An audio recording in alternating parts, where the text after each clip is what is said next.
welcome. You're watching Fox Sports News. I'm Isabella Lean-Brugan. Great to have you with us this Friday. There's plenty happening. Let's take you through what's making headlines now. The head hawk is leaving the nest as it's confirmed that Supercoach Alastair Clarkson will depart the club at the end of 2021. It's been a golden day in the pool with Emma McKeon collecting her first individual gold medal. And it's official, Anthony Milford is headed to Redfern in 2022.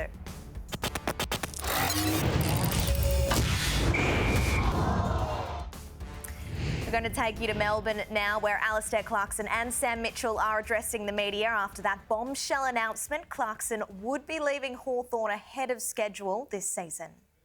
Hand over to Clarkson and Sam. Thanks, guys. Thanks for coming along on this chilly Friday afternoon at Waverley. Some like butts there has been here all day.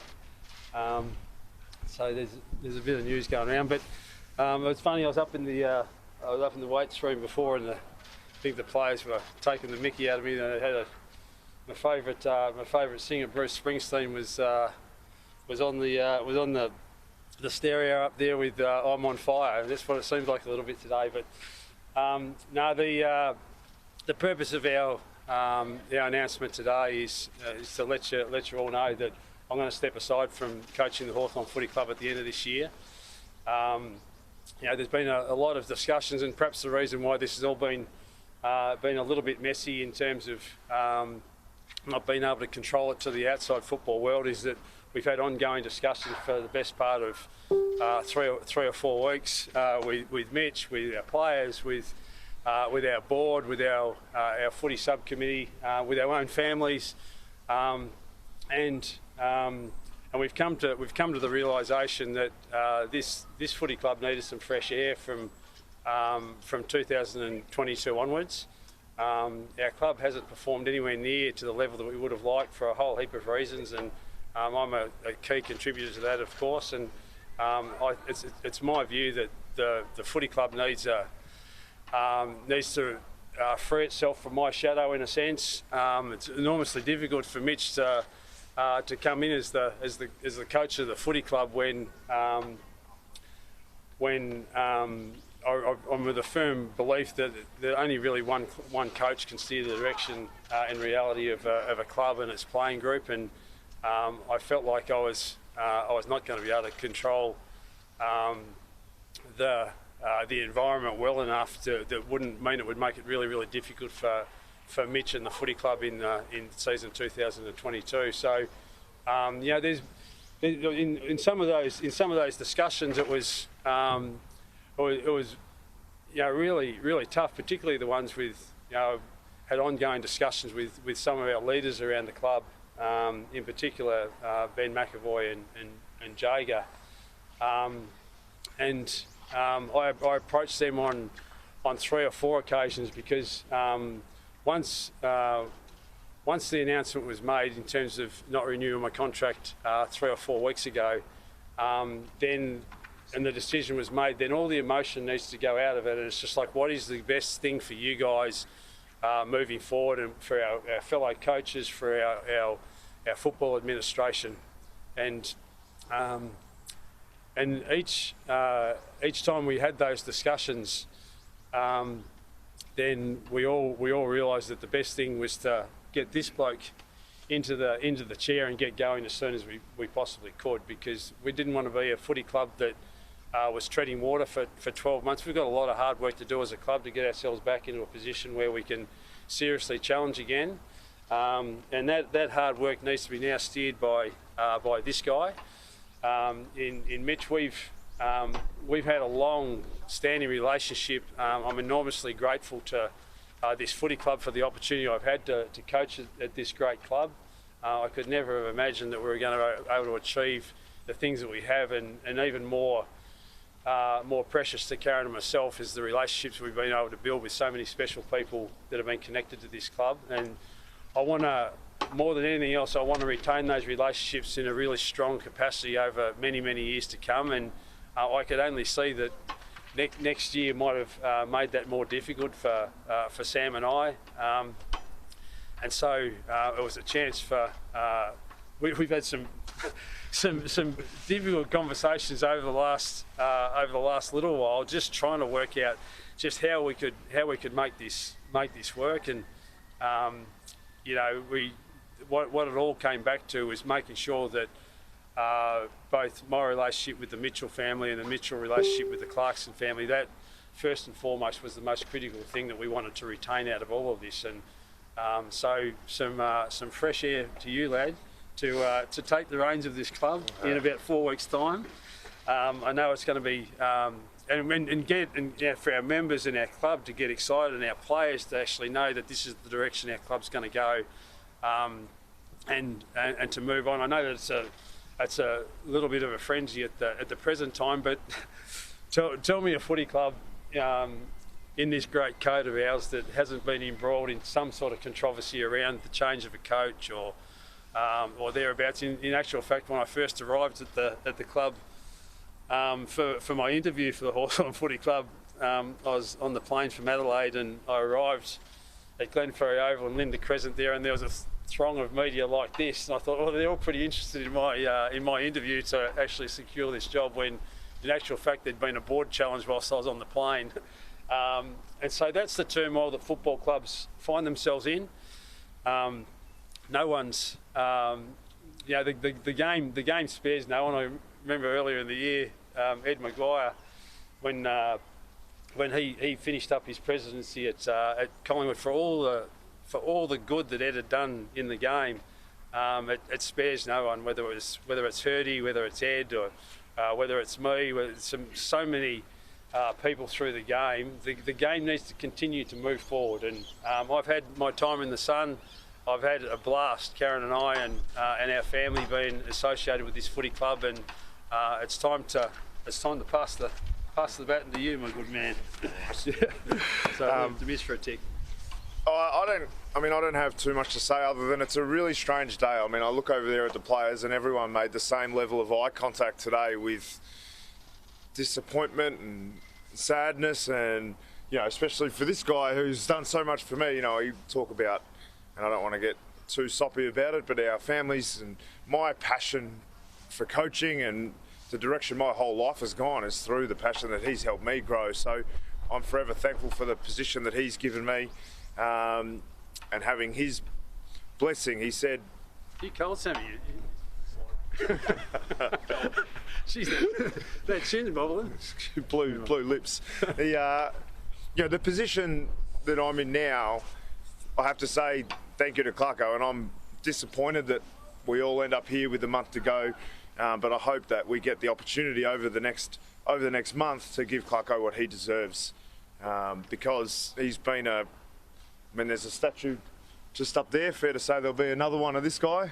He's a very small one. Bit smaller than John Kennedy's, but that we've missed that. And I know I look over there at the players, and they're all, we've been on this journey for a long time, and I'm very thankful for what we've done so far, and I don't think this is the right moment to be looking too far into the future. That's not the time for that sort of thing. I think there's a game in 2 days, so the players are going to be preparing for that, and hopefully this will put this to bed for a while, that this club, we're going to get back on our feet and find our way again.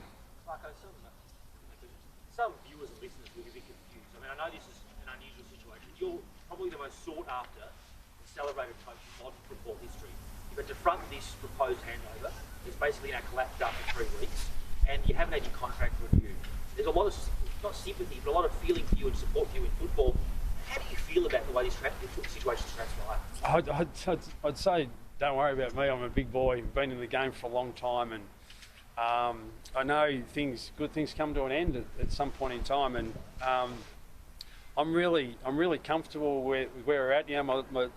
The contract that I signed 3 or 4 years ago, there was a suggestion in the way that was structured that this would be the last contract for the club. We didn't know whether it's certain. It all depended on how we recruited and how well we went, and where our club was positioned in that period of time, and we haven't solidified our position or got the worm going in the right direction. So it was just like, on part of bringing Mitch back to the club. You know, he went on an adventure to West Coast. We were part of structuring that up together with Simo, and it was a great adventure for them to get out of, for their family as well as their footy, and Sam's playing and coaching to go to another club, learn about what goes on in another club, and come back. And would that be at Hawthorn or elsewhere? They needed to come back for family reasons, and you know, we've had discussions ongoing, very, very informally, about what the future would look like for this footy club. And a lot of that future involved me not being here, and just what would that look like for the club. And let's not be afraid to have those discussions. So, as I said earlier, I'm so grateful to the club and for the opportunity that I've had. I'm so grateful to the support that I've had from the Hawthorn people and the Hawthorn family. And I just hope now that all that support that I've had gets transferred straight onto Mitch and the really important task they've got of rebuilding our footy club and getting it back to where historically we've been a really, really strong footy club. But historically we've also been a club that's found themselves in the doldrums from time to time, and then got ourselves back off the canvas and got going again. You know, we won a flag in 61, and by 65 we're on the bottom of the ladder. And then by 71 we're back on top again. So this has been a thing with our footy club over a long, long period of time. But what is really important is when a baton has been changed, it's been changed to someone that can now carry it forward, and now it's the next chapter of the Hawthorn Footy Club, and we're excited about where that's going to go. I'm comfortable with where I sit within my life at the present time. Karen and I, we've got our youngest son will finish schooling at the end of next year. Still, as we sit right now, you know, despite my monologue last week saying my commitment to the footy club and seeing out a contract, that contract is still sitting in here for me. That my contract is to this guy, and helping our footy club and to our players and our staff here. That I've still got a great love and passion to see this club go really, really well. And even though I won't be here, what we've decided really over the last 2 or 3 days is, despite all that, it's just I won't have a presence here next year, but my heart will very much be with this place for a long period of time. Would you be open to coaching elsewhere next year, Alastair? Would you be open to be coaching elsewhere next year? No, I'm just going to take a breath, and that's what's been some of the discussions that we've had over the last, particularly the last 2 or 3 days. But that's been with a lot of people, and that's why it's so hard to keep this contained within the walls of our footy club, because some of the people that you need to reach out to get advice about that have either mentored you or they're from people from outside the footy club, and so right at the present time, I wanted to give all my energy I possibly can for the last 4 weeks of our season. We've got a game, as Mitch just indicated, against Brisbane on Sunday against my great mate Fags. He's going to be in the opposition coach's box. Hope he might give us the 3-goal head start, the old fella, but we'll wait and see. Right at the present time, my commitment is just to have a spell and see where 2023 might take me. Alastair, what changed between last week and now? Like, you've always talked about you're a guy that sees out contracts, so we can only surmise that the club has driven this. The club has said that they don't want you to coach next year. No. This is the thing. I think the great line would be that it was me that went to the club or the club that went to me. But by and large, there's been so many discussions that have taken place over the last 2 or 3 weeks that we have come to this decision, not any one party. We've had ongoing discussions for 2 to 3 weeks really, but they've really crystallised in the last week. It's a moving beast. No one really knows, even from the time that the announcement was made about Mitch becoming our next coach. It's then, you know, for a start we said, oh, Mitch, you do this and I'll do this. You know, we only very, very briefly discussed it, and it's just like, oh, well, maybe we could do that different. Maybe we do this and we do that. And it's just like, we've had a lot of discussions. You continue to speak to people outside the club, and you continue to speak to people within the club. And our view was that everywhere we seemed to turn, I know I was in exactly the same position in 2004 when I arrived at the footy club. I knew we had a lot of hard work to do. We needed to decide who are the people that are going to jump on the bus with us to take us on this journey of getting our club back to the promised land. And we don't want any confusion with that. We want to know who's on the bus, and this guy is now driving the bus. So give him the space to be able to have a clear passage. So you're not disappointed with Jeff and the board? No. I've been working on this stuff. I've been working with the board for ever and a day about this. We've been discussing about all sorts of things with mainly through not so much the board, but Vander's the footy director and through our footy subcommittee. We've been discussing these sorts of things for a long period of time, and it's unfortunate that it's in season and all that sort of stuff, and it's just not a really smooth and non-public transition in a sense. But gee, as I said earlier, how any transition of senior coaching is it going to be smooth and easy? You said it was a bit. Is there a football myth or football truth that you sort of stop talking to something because the management, in particular the CEO, has sort of been a discussion point of footy that you haven't been adjusted to? Yeah, no, we're all fine. There'll be innuendo about that sort of stuff all the way through, and whether it's with Stump and myself or whether it's with me and some players, management or whatever, the robust manner in which you need to go about your coaching. We've always told, and Jeff will come and stand here in a moment. We both agree on one thing, even though it looks like at different stages we're like two pieces of sandpaper rubbing against each other. We both agree with the same thing. Healthy tension is a good thing in a football club, and we never allow that to distract where we need to go and what we need to do as a club. And in this particular case, it was just like the best thing for the football club is that I move aside and allow Mitch to take the baton and create the next chapter in this great football club. Did you ever think the handover could have worked, the arranged marriage? Well, I think all these things when they're first moves, if we did this and we did that, it could work. But the bottom line for me is that group of 10 or 12 guys that are sitting over there at the back and the playing group, and they need to have a clear direction and of where they want to go and what they want to do, and they need one bloke to be leading the charge in that regard. And whether I was going to be the coach and Mitch was going to be my understudy, or it was going to be the other way around, we even discussed that too at different stages to say, well, how about you coach next year, and I'll just go to like a coaching director type of thing. And it's just like,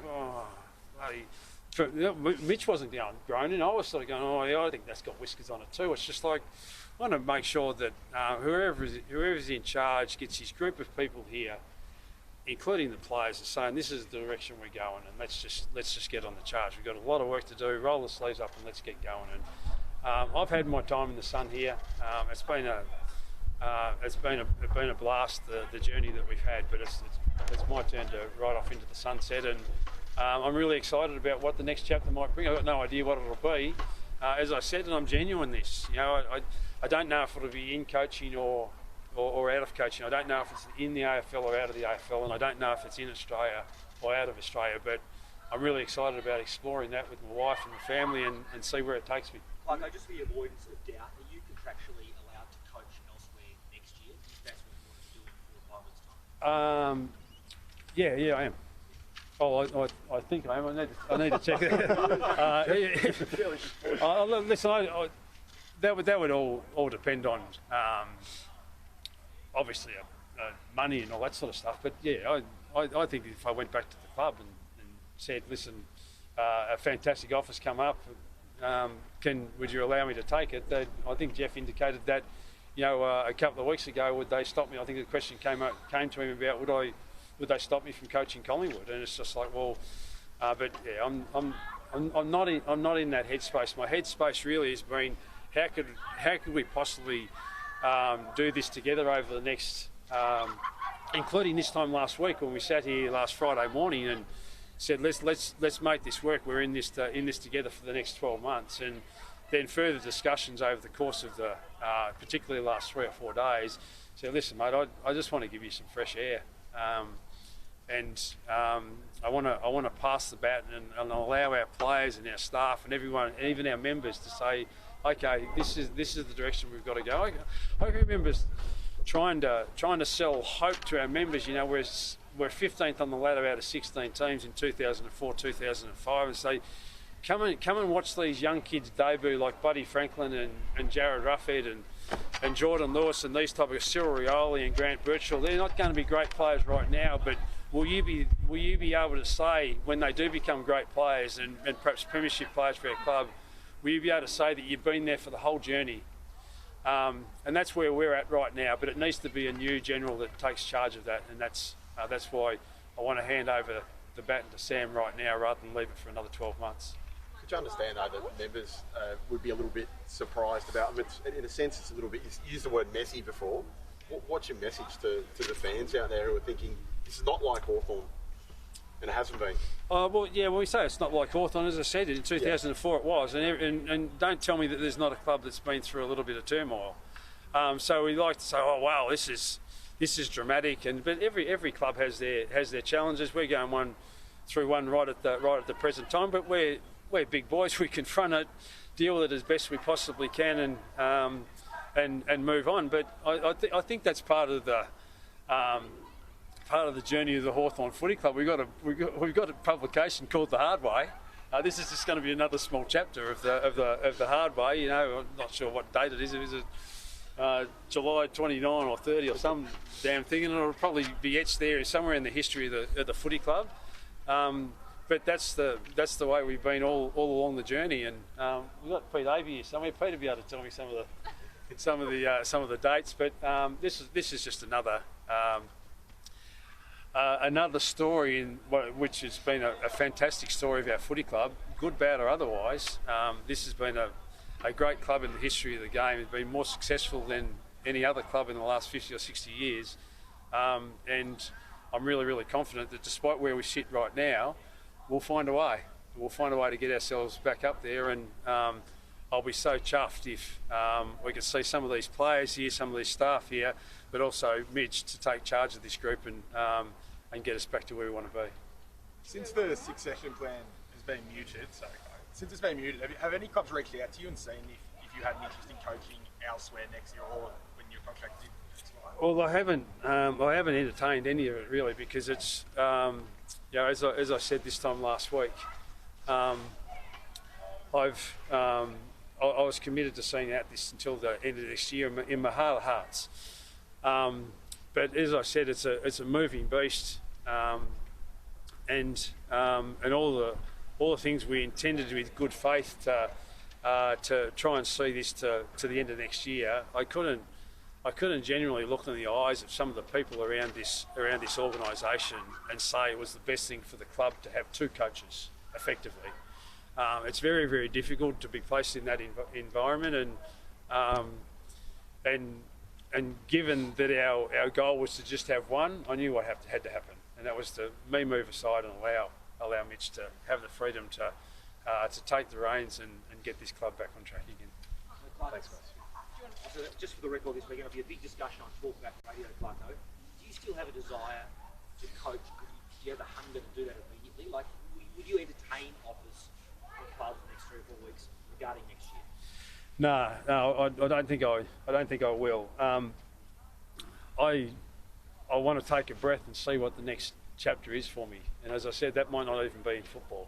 I've been going. I said this. I'm not sure if I did say this last week, but I've been going at this game for 45 of my 53 years. That sounds dramatic, but when I was 8 years of age, I fell in love with this game and wanted to play it at the highest level. I finally got there after 10 years and got there by the time I was 18. I was never a great player, but I managed to forge a career for 10 years playing it, which was really fortunate. And then for the last 25 years, I've been unbelievably grateful at a whole host of clubs, but particularly Port Adelaide and Hawthorn, for getting the opportunity to coach at the highest level. And so I've been doing it for a very, very long time. And now we've got this opportunity for the next 12 months to work out what the next chapter is for me. And even if I was going to be coaching the club with Sam ready to take over, I was going to be using the next 12 months to work out what I was going to be doing in 2023 and beyond. And so now I've got 12 months to just sit back and take a breath and work out what the second half of my life is going to look like. But I'm really excited with that, we'll see where it takes us.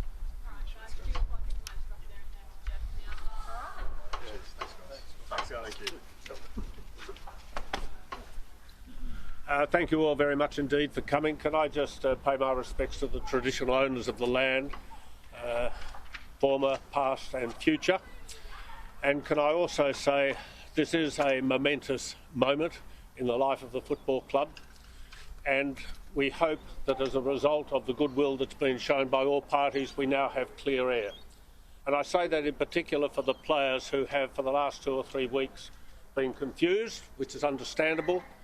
And we recognise that while we are a family club, and this hasn't been the most traditional way of a family to behave, it does happen from time to time. But the beauty about this club is it has the capacity, as Clarko said, to continually confound those who make comments about them. And as I just look up behind me at the statue of John Kennedy, I remember sitting here as a younger man with John, watching games of football here well after he had retired as coach. I hope Clarko will be equally as part of our club for the rest of his life, because we're only here for a brief period of time. We're not here for long periods of time, and the club is much bigger than any of us. So we now have clear air, and we thank Clarko. We don't finish today because I think he's going to continue to coach us for the rest of this season, which we welcome. But it is the day on which we announce the change, and there will be time properly to salute him. But he'll always be, I suspect, the most significant coach up to this point of any coach we've ever had. Replaced by Sam. It was something Clarko or Sam said a few moments ago that made me reflect.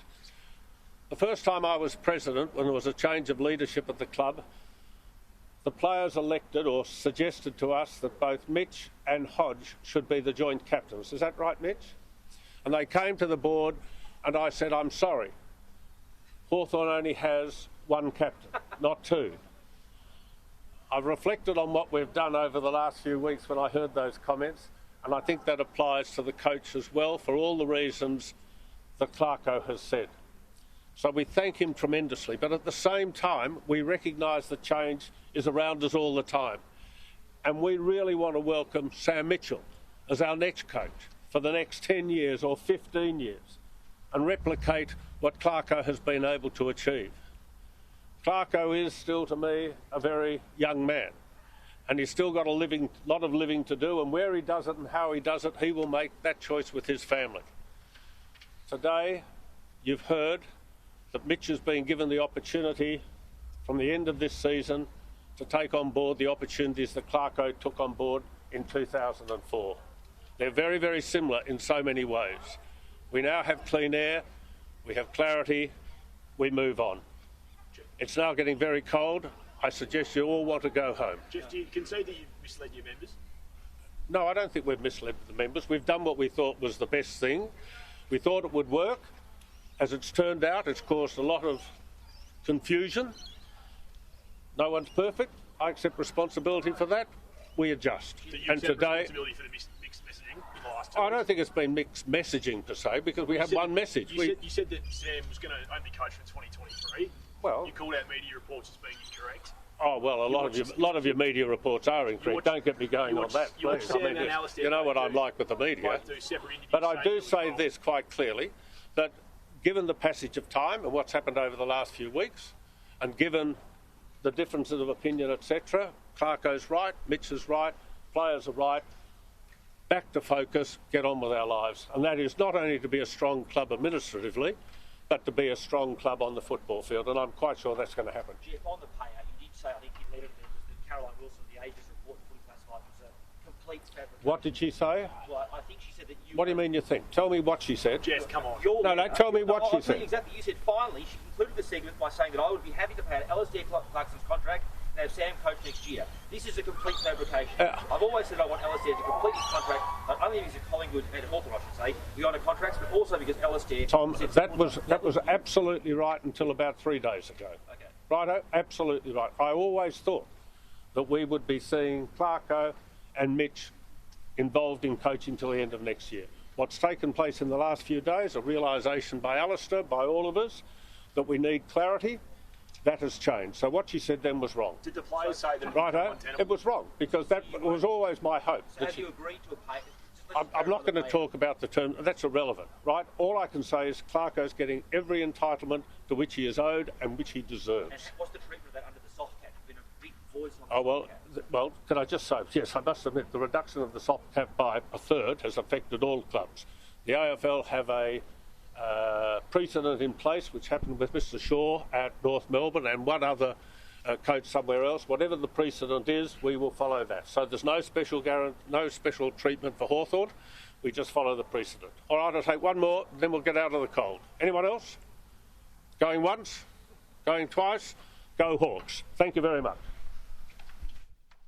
Just a truly remarkable press conference there. Alastair Clarkson, although he said he tried, they just couldn't work out a way to figure out that succession plan with Sam Mitchell, so chose to step aside, said he really couldn't look people at Clubland in the eye and tell them that he thought two coaches was the best idea, so instead chose not to see out his contract. So admitted that they didn't perform where he would have liked in the last few years, but no one can doubt Clarkson's legacy at the club. Obviously 4 premierships and developed some of the game's biggest star. And we've got Sam Mitchell as well there saying his passion for coaching came from Clarkson, and it's a day met with sadness for him, but also for the players as well, saying goodbye to such a legend of the club. Well, stay with us here on Fox Sports News. We'll have all the day's headlines coming up after this short break.